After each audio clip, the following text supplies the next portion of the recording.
Welcome to HortTube, where we talk all things gardening. My name is Jim Putnam, and this is a festive holly.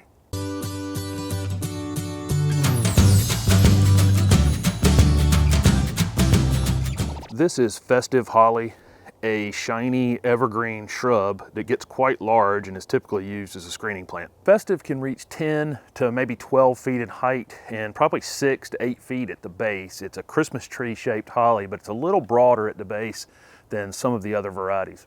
Festive holly is best used in zone 6 to 9. I think if you had this in zone 6A, you probably wouldn't want to put it out in open space where the north wind could hit it. You'd probably want to use it as a screen in an area that had some sort of backdrop on the north or west side. Most of these upright hollies like this one are actually very fast growing once they get established. You probably won't get a lot of growth out of it the first year just from its being shocked from being transplanted, but once it's established, you might get 2 feet a year in vertical growth out of these. These broadleaf hollies are actually good in the sun or the shade, but anything less than a half a day's sun and the plant starts to get a little thin and you probably sacrifice quite a few flowers and berries. So really at least a half a day sun and then all the way to full sun would be ideal. Festive would definitely be best as a screening plant. It gets so broad at the base, it's difficult to find a place on a foundation to put this one. You'd probably be better off with Nellie Stevens or oak leaf is another good one, or robin if you're putting one on a corner, or tree forming one. I think this one's just better used as a screening plant. It makes a fantastic screening plant. Of course, like most of these broadleaf hollies, they do have spines on the leaves. This one's just really not bad. They're more for show than anything else. They're not anywhere near as sharp. And if you can get in here at the wrong angle and hurt yourself, but they're really just not bad. These will flower in the spring. The flower's not particularly showy. You know, bees love the flowers on hollies, and then they'll get an orange-red berry in the fall and early winter, which is quite nice. I don't think it fruits as heavy as some other varieties, but it really has a beautiful foliage.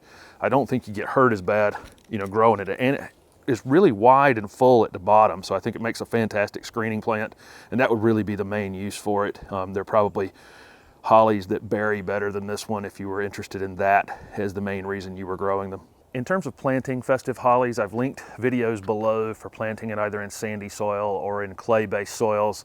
I don't think you're really going to have any problem with this plant. This plant is really, really rugged. I think even if you planted it flushed and over-mulched it and broke all the rules I say on planting, you'd probably be okay with this plant. It's that rugged. These broadleaf hollies are very drought tolerant, so I don't think you'll have to do a lot of ongoing watering once they're established. The first year you will want to check it occasionally and water it really, really well when it becomes dry. Just stick your finger in the ground near it and check it, and then let it dry out between waterings. We want to do that so that it encourages it to search for water in the surrounding soil and it roots in quicker. Once this thing is established, really almost no ongoing watering, except with the exception of you're trying to use this thing as a screening plant. So until it gets up to the height that you want it, you might want to consider watering it occasionally during the summertime when it becomes dry, just to keep it growing. Hollies are acid-loving plants, and so any fertilizer for acid-loving plants would be great on these. You can get any azalea, camellia, rhododendron fertilizer, anything with holly in the name on the fertilizer would be great. And just do it once in mid-spring after the worst of the winter has passed, and that way it'll keep the new growth from getting burned. You wouldn't want to do it too early. These will respond to fertilizer quite well and just start growing.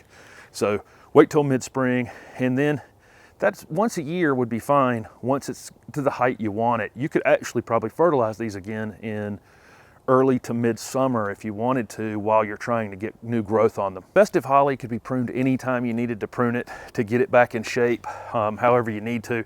Just keep in mind, there's really not a great time to prune fruiting hollies. They bloom very early in the spring. Those flowers become the berries for that year, and then the berries stay on them till near Christmas time. So you really have a hard time finding a range in there where you can actually prune on these and not lose berries. So keep that in mind. If they're in a place that you're gonna have to prune them, I would prune them really hard.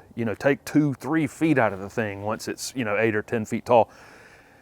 And that way you don't have to do it every year and you won't be sacrificing the berries constantly. If this is a plant in a space where you're kind of constantly pruning on it, you're just never gonna see the berries on it. There are very few pests on festive holly or any of broadleaf hollies really. They can get scale insects. There's a few chewing insects that will come along and sample them, but really not bad. Deer do graze on pretty much all of these broadleaf hollies, but they're not that aggressive with them. So I'm not that worried about it. If you have a big problem with deer, probably use a different plant. So what are you waiting for? Even you can grow the low maintenance pyramidal shaped screening plant, Festive Holly. Thank you for watching my video, and if it was helpful, please hit the like button and subscribe to my channel for future videos. Also, comment below with any questions you have about screening plants. Thanks again.